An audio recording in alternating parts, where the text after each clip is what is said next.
小乖，千万别睡啊！这一会儿它就暖和了。对，就这样。你一会儿暖和了就有力气了，坚持会儿啊！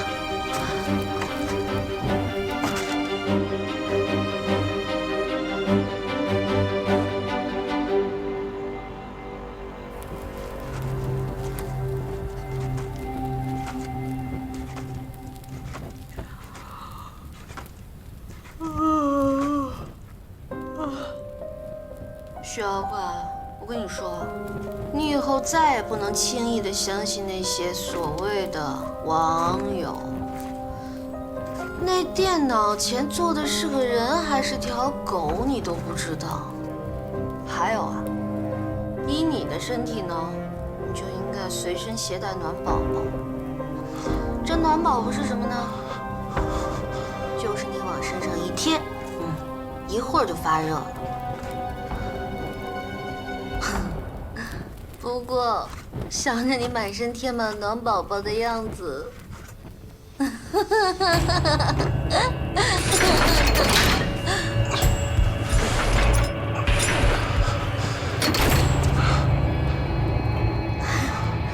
哇，这妖怪就是妖怪，恢复的果然快。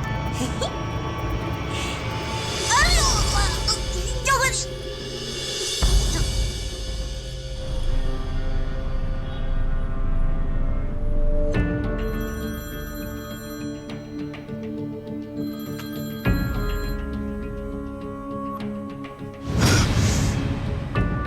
说什么？跑了？对不起，老板，我们可以再找机会啊。你以为他还会再上当吗？已经打草惊蛇了，暂时不要再随便行动。好的，我明白了。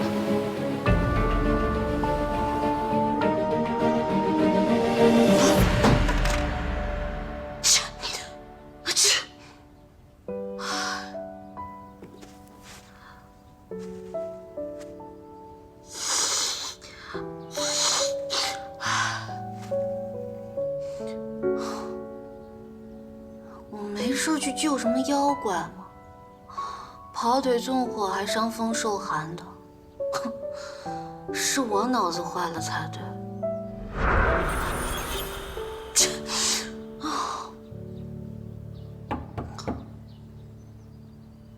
感谢的话不用说了，救你我已经后悔了。我们谈谈。谈什么呀？关于你的一切我都不感兴趣。上当受骗那是你自己的事儿，我只希望你能尽快离开，别再给我添什么麻烦。哼，还说什么保护我？现在到底谁保护谁啊？哎，你们男人是不是都喜欢这样，随随便便许下诺言，然后转眼就忘，反正也不用坐牢，是吧？哼，现在倒好，我受伤了，感冒了，也没有办法工作了。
可以走了。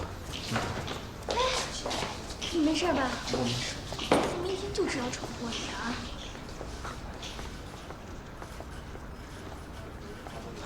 我们两个最近好像磁铁的正负极，无论什么事情都能碰到一起。这句话一般是用来表白的开场语。李警官，麻烦你配合一点儿，做出个期待的表情。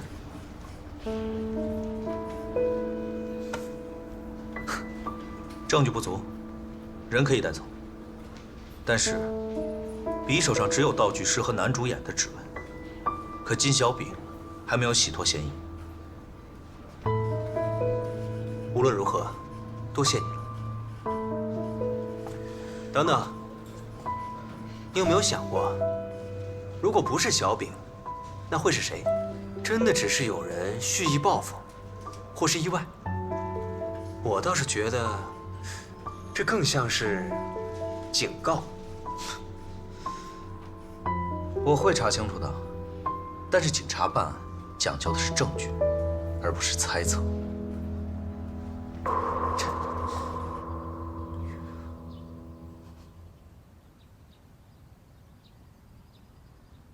怎么回事？我会保护你的。我问，这个是怎么回事？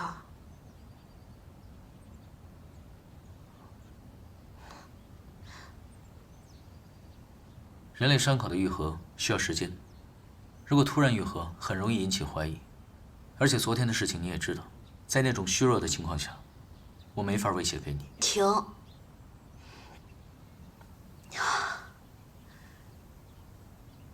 我们现在来整理一下关于你的冷门知识。第一，你是地球上移动速度最快的生物，没有意义。第二，你是地球上除了鸟、蝙蝠、蚊子、苍蝇和飞机以外唯一会飞。不对，你那也算飞？不是真正的飞，是通过肺部过滤空气中的氢气，再充满体内的每一个细胞，以达到跳跃的高处和空中时间滞留的目的。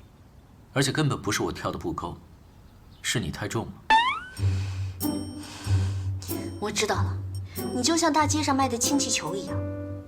另外，本小姐的体脂控制得非常完美，一点都不胖。好，没有异议。第三，你的血是可以治愈任何疾病和伤口的超级特效药，所以车祸后我不仅没死，还百病全消。你做了好事为什么不告诉我啊？每当我试图开口告诉你，你就捂着耳朵跑得比兔子还快。那你也应该把我的手拉下来，大声地告诉我嘛，搞得像偶像剧里面那些男的一直在那说“你听我说，你听我说”，女的就说“我不听，我不听”，然后他们就像复读机一样循环对白。你听我说，我不听；你听我说，我不听。有这个你听我说的时间，什么误会都解决了。什么是偶像剧？听起来好像挺有意思。就比如说你跟我俩从外形上来看呢，就是一部偶像剧；可是从实际发生的事件上来看呢，就是一部恐怖片儿。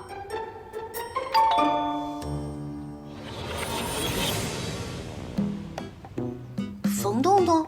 不是，门口来了3个人，还有3个人在车里等。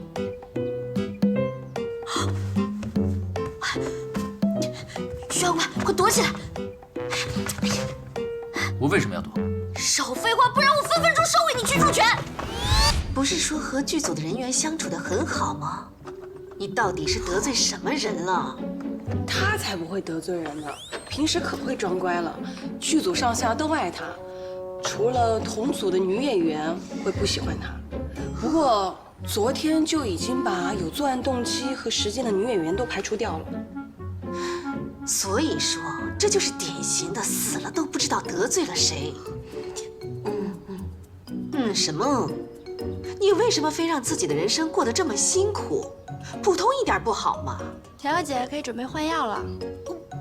不用，我觉得昨天那个医生的包扎技术非常好，我觉得我需要谨遵医嘱，明天我去找他换药。你确定你现在这个样子叫包扎技术很好吗？这内容大于形式，我说不用换就不用换了。谢谢你啊，劳烦你费心啦。可是这样会感染的。哎呀，别管他，他就是个胆小鬼。怕疼，按着也得换。扎，我说不换就不换。田静植，你能不能不要这么任性啊？手心如拔会变断掌，到时候更倒霉了。张轩轩，我告诉你，赶紧给我放开，要不然快姐，快姐，按住他，跟你绝交啊！别让他动！快姐，快姐，快姐！你放开啊！哎呀，不好意思，不好意思。碘酒没了？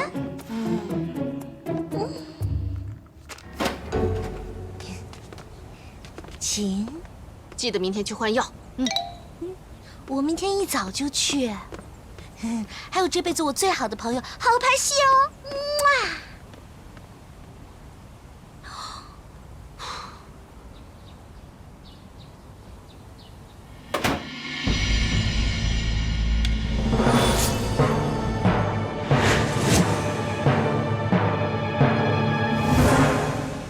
我们谈谈，谈什么？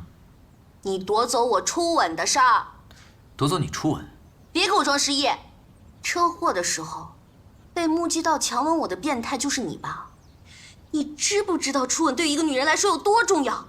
我生命中最期待的美好事情之一，就这样莫名其妙的被你给毁了。请问这个世界上有这样报答自己救命恩人的人吗？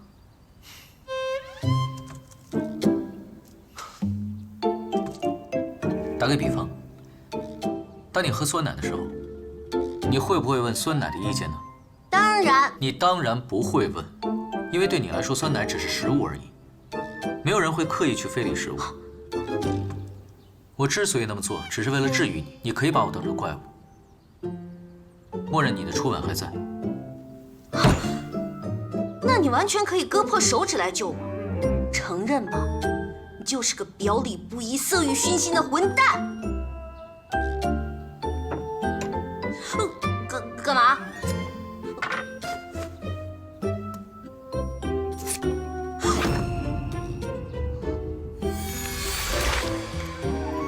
我只有用舌尖才能控制愈合的速度。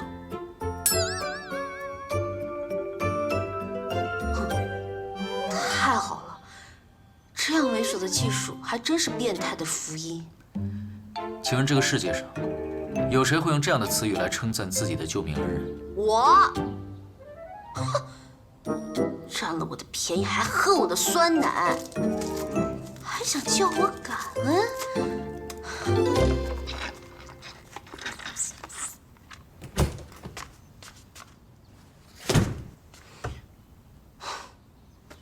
不行，一定要把他赶走。什么基因突变的怪物，根本就是个大色鬼。可是我又不能直接把他赶走，他那么会耍无赖，我又打不过他。对了，可以向场外观众求助。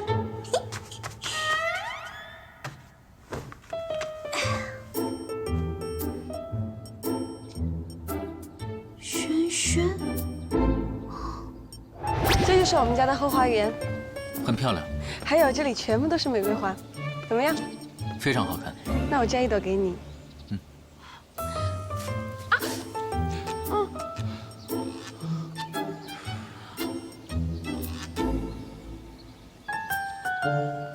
哎呀哎呀，不行了不行了，我头特别晕。哎呀哎呀哎呀哎呀哎呀！痛痛，要治疗。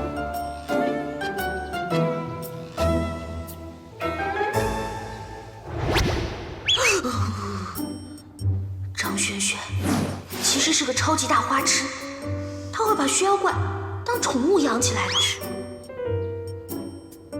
叶人渣，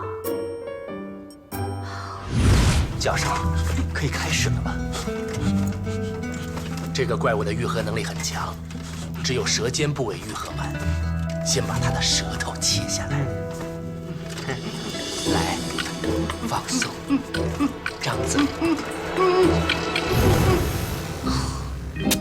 不行不行，活体解剖太残忍了。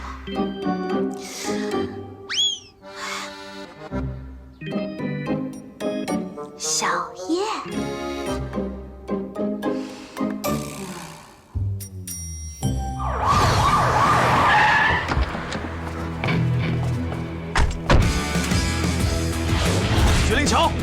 你已经被包围了。我数3声，你举起双手，否则我们就开枪了。1、2、3。太慢了。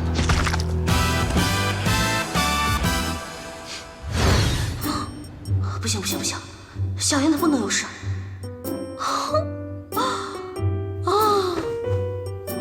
算了，还是明天去问问大师吧。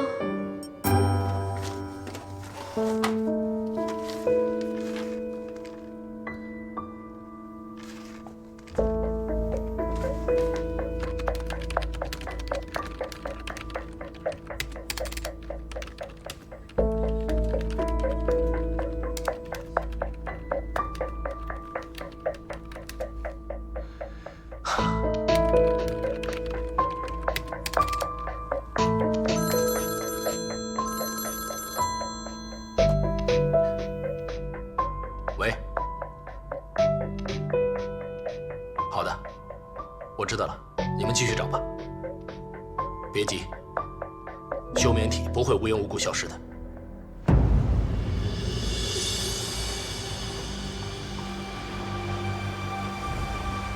这次是我太大意了，差点重蹈覆辙。不过没关系，他想抓我，我正好可以想个巧妙的办法，主动出击，引蛇出洞。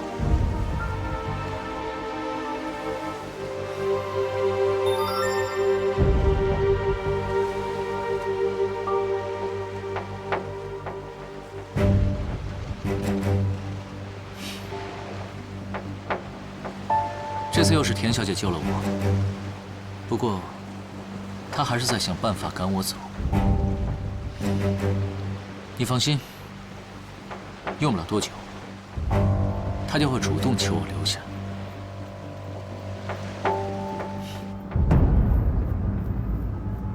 哎，张大师，以后你会经常参加电视节目吗？我这个人一向都是接受命运的职业，所以说，是福不是祸，是祸躲不过。人的命运呢，大师在一生当中。借一步说话。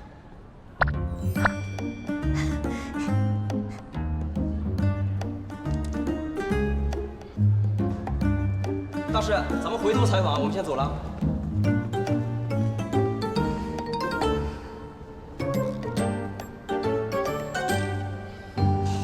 田小姐怎么没提前打个电话？怕你不接。田小姐真会开玩笑。大师，这次你一定得帮帮我，我被一个奇怪的东西缠住了，怎么赶都赶不走。脏东西啊？不脏，长得还挺帅的，就是脸皮有点厚，可能还不是一般人。那就是厉鬼缠身呐。就当是吧。哎，大师，你有没有什么符纸啊、法宝啊、阵法啊之类的？就不用杀死他，就把他赶走就行了。你说那是《西游记》，你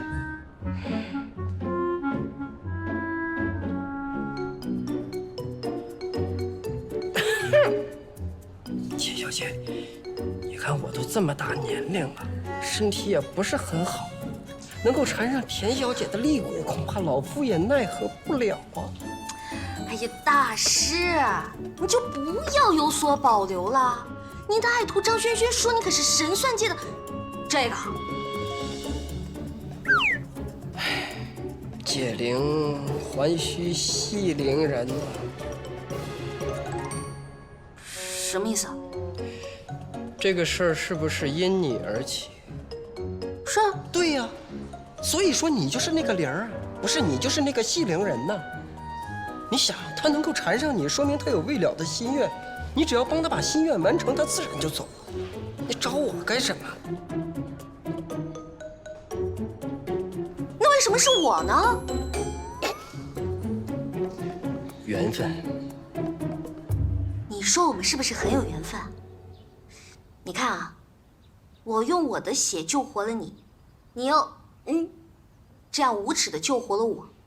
如果你没什么意见的话，咱俩算扯平了。现在你住在我们家，所以我觉得咱俩有必要开诚布公的谈一谈。谈什么？你的真实目的。我说过，我在找一个人。找什么人？名字、性别、年龄、相貌告诉我，我可以去帮你登寻人启事。我说过，我不记得了。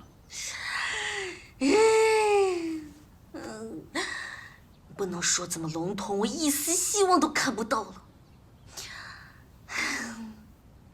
我觉得这一劫我是逃不过了，所以把你还能记得的事情告诉我，让我帮你一起找到这个人。不要担心我会遇到什么危险，大不了再让你占几次便宜，当回报社会好了。你要是能帮忙，那就最好了。我要找的是100多年前那个放干了我的血，害我在棺材里躺了100多年的人。放干你的血？你的血不是流不出来吗？那晚你也看到了，如果长时间处在低温之下，我会变得很虚弱，能力也会慢慢的消失。原来如此啊！那你要不要吃冰激凌啊？看来你的仇人本事不小啊。那你怎么知道他还活着？肯冒那么大的风险都要得到我的血，不就是想跟我一样能够长生吗？有道理。可惜我完全不记得他了。我被扔到湖里之前，那10几年的记忆消失了。你那天说你去见了个人，后来发现他不是你的故人。啊，把我从博物馆里租借出来做研究的人。以前我以为他是我的仇人，看来是个误会，不是的。你是说研究中心的李教授？难道你认识他？当然，他是叶琛的研究生导师。我跟叶琛还在一起的时候，经常去他们家吃饭，人还不错。那天我在学校拍戏，还碰见他了呢。担心我上次车祸有什么后遗症，还建议我抽个血做检查呢。我一想，我的身体估计被你的血改造成什么奇怪的体质了，所以我就拒绝了。是不是很聪明啊？没有什么别的线索了吗？啊，我去过之前曾经住的地方，那里已经变成了供人参观的故居，而且从屋里陈列的物品来看，我极有可能是最早的一批摄影发烧友。如果有什么照片留下来，应该会是最好的线索。在你找到那些照片之前，你这条线索的价值为0。说的也对。所以你就只能等待奇迹出现了吗？那个神秘人知道我已经苏醒过来，肯定会找我寻仇，所以想必他会不惜一切代价的想再次置我于死地。我觉得把我运来做研究这事跟他有关系，而你的前男友正在追查这件事。我希望获得他们了解的信息。你这是让我去当间谍吗？我们以前管这叫探子。没人问你这个，你凭什么觉得我会帮你啊？刚才可是你说你要帮我的，你也不想我一直住在你这儿吧？所以这就是你跟我同居的原因？没错。我还以为……算了。怎么？还以为是你的美貌吸引了我？我不美吗？不错，还可以。可惜人妖殊途，死了这条心吧。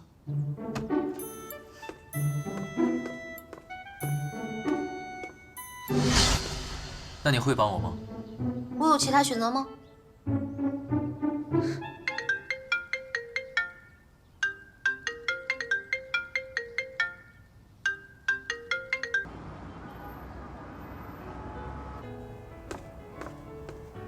这里。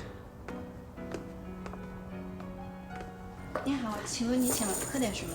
哦，不用了。卡布奇诺，不放肉桂粉。有什么话不能在电话里说，非得把我叫出来？你不知道女明星出现在公共场合容易引起骚乱吗？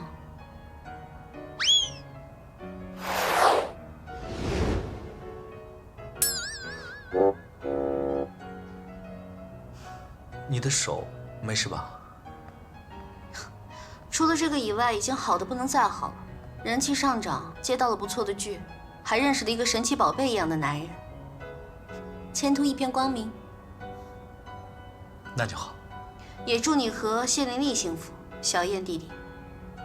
小芷，不管你相不相信，不管我们是什么样的关系，我都不愿意看到你受到伤害。少自作多情啦！本小姐铜墙铁壁，刀枪不入，见我哪次分手要死要活的？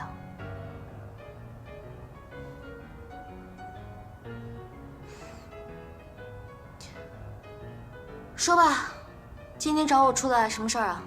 哦，对了，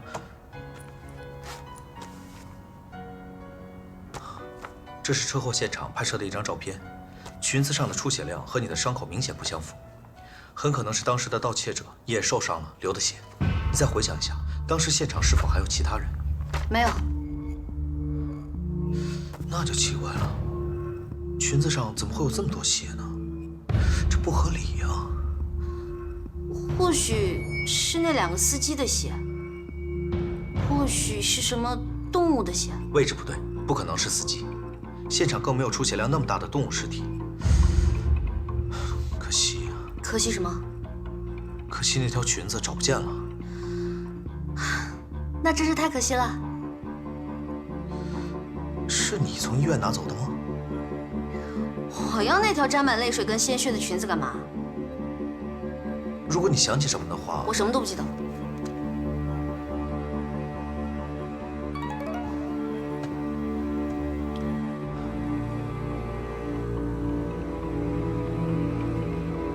你把车借别人了？车和男友不外借，这是我的原则之一。手受伤了，所以我今天打车来的。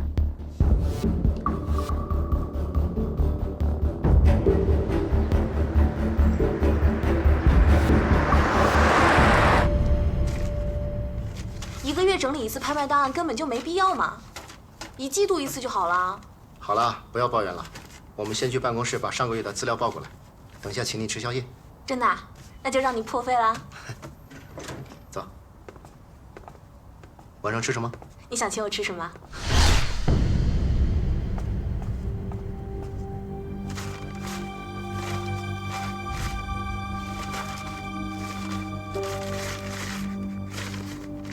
上个月的资料还挺多的呢。是啊，我整理半天呢。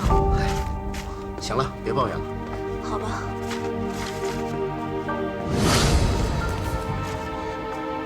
怎么了？没事儿。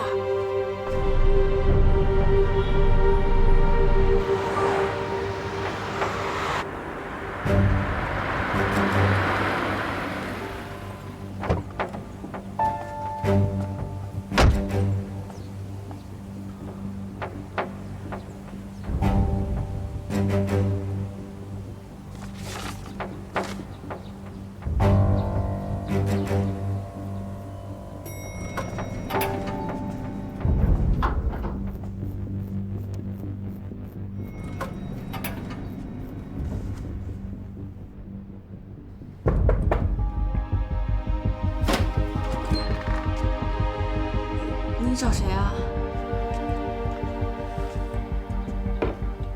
这间房子当时是低于市价很多钱买来的，邻居说前任的房主卖了家传之前的古董后就搬走了。那你知不知道他们搬到哪里去了？我能不能问一下，你找他们干什么？那家人可能是我的故人。故人？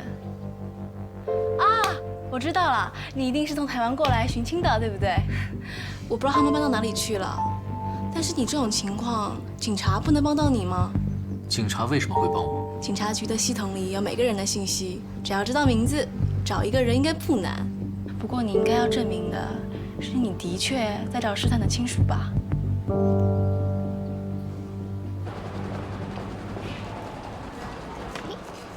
厉老师喜欢的柠檬苏打。谢谢，不用这么客气吧？去警察局只是举手之劳而已。对你来说，什么事情都是举手之劳。把生活有困难的学生招进研究中心是举手之劳，去警察局帮忙保释也是举手之劳。你那么多的举手之劳，对我来说都是救命一样的天大恩情。太贵的我也请不起，不过学校的餐厅还是可以随便点的。那我就不客气了。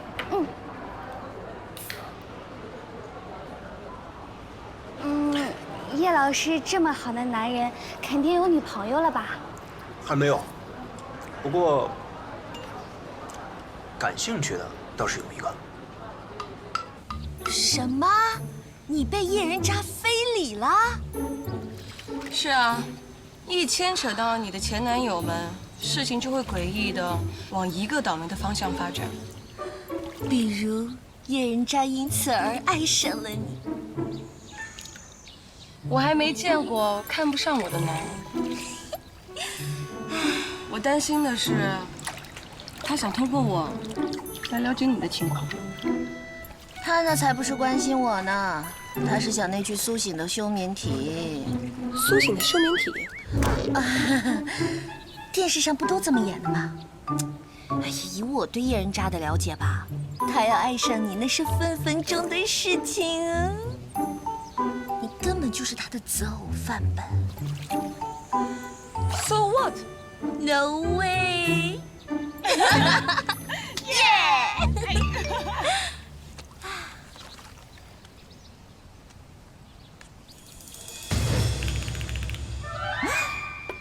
发生什么事儿了？喂，你好，我的信用卡好像被盗用了。什么？银行网上商城送货上门？送哪儿？金花园30号。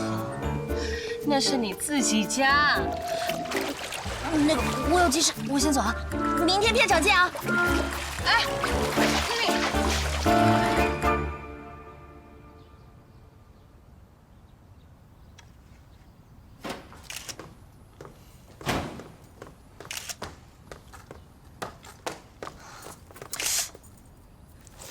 干嘛呀你？我买了个相机，配了几个镜头。既然我以前喜欢摄影，现在想用它找回一些当时的记忆。我的底线里有3样东西别人是不能碰的。第一，我自己；第二，我的钱；第三，我的男朋友。我刚刚学会网购，之前因为没有卡，只能去银行排队汇钱，真的很麻烦。今天我看到桌上有张卡，没有密码，所以我就借用一下，反正也没有多少钱。你以为钱很好挣是不是？只有没钱的人才会觉得钱不是问题。虽然你觉得自己只喝点汤汤水水就可以活下去没问题，但是在这个年代里，没有钱简直寸步难行，好吗？满身的名牌，偷遍商场无敌手了吧？你不要乱说。但是偷东西真的很 low 哎，死了下地狱是要被剁手的。我没有偷东西，那些东西都是……啊，不是偷啊，那就是骗喽。对了，你的深情一笑甜死糖尿病人，要是被那些富婆们看到的话，估计你要天上的星星他们都有买给你啊。田静之，你怎么可以因为一点点钱，就随意践踏别人的尊严呢？哼，践踏？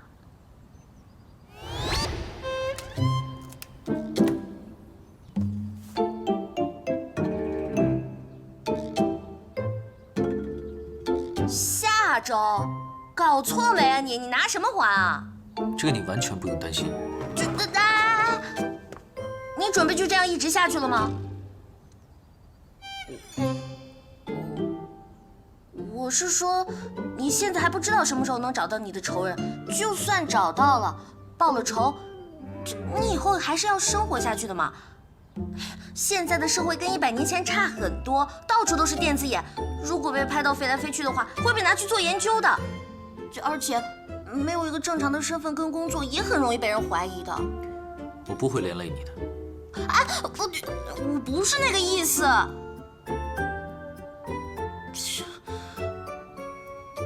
我承认我刚才说的有点过分。但是一个很穷的女演员莫名其妙收到扣款信息，心情会变得很差的。所以，我不怪你，你也不要怪我嘛。咱俩算扯平了。人家都说一日夫妻百日恩，百年修得同船渡，千年修得……哎呀，反正就是那个意思啦。我也不希望你被迫去深山老林当野妖怪嘛。那你有什么高见呢？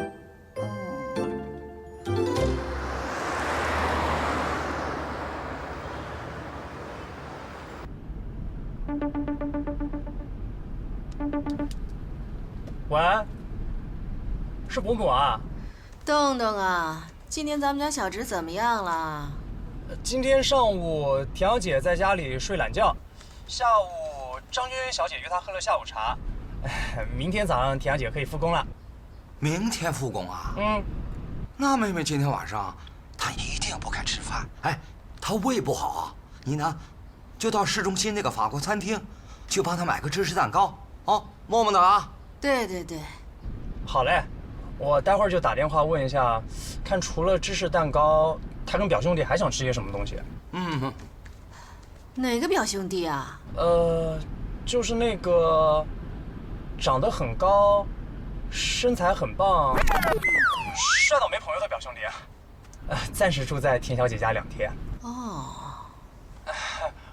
伯母伯父，我还在开车，要没什么事我就先挂了。啊，好好。他哪个表兄弟都是精英，有哪个需要暂时住在他家里的？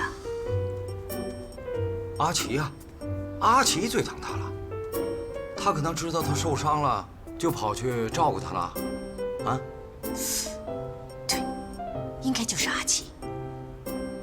哎，再使点劲儿，我的肌肉都快睡着了。忘了，刚才说话都忘了。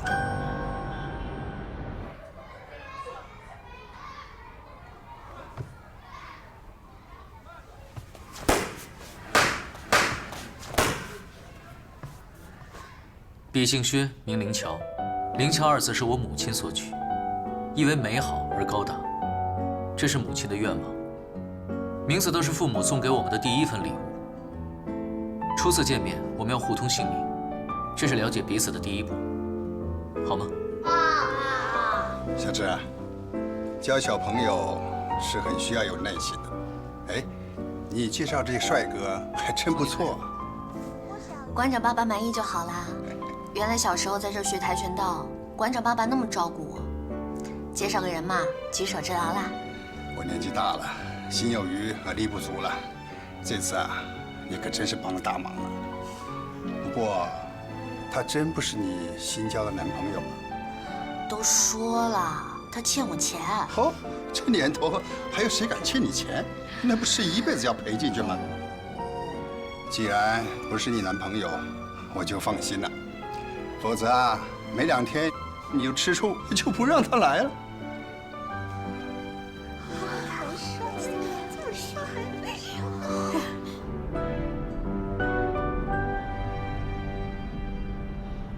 看什么？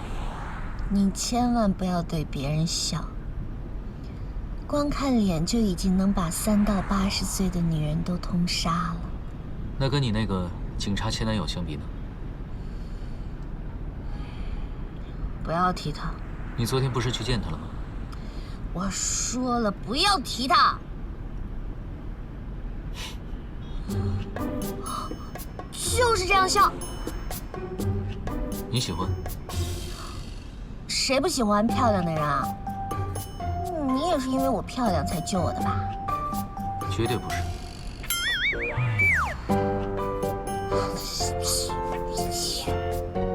不过，你真的是一位善良的人。知道就好。也只有我这种好心的人才会收留你这种3无产品。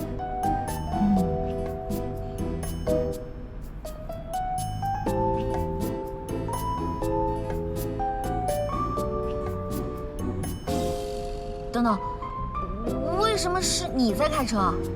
放心，我有驾照。上次办假证的时候遇到促销，买2送1，我办了护照和学历证，就送了我1本驾照。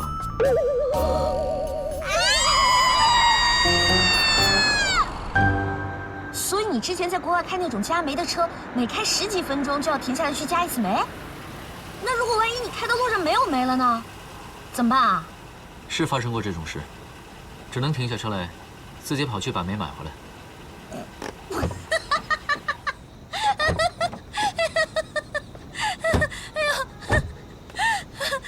真是笑死我了，太尴尬了吧！要停下来去加煤，你自己明明就跑得飞快，为什么要去开那加煤的车呢？要想成功的隐藏在人群里，就要保持正常人类的生活节奏和速度，否则很容易被人发现。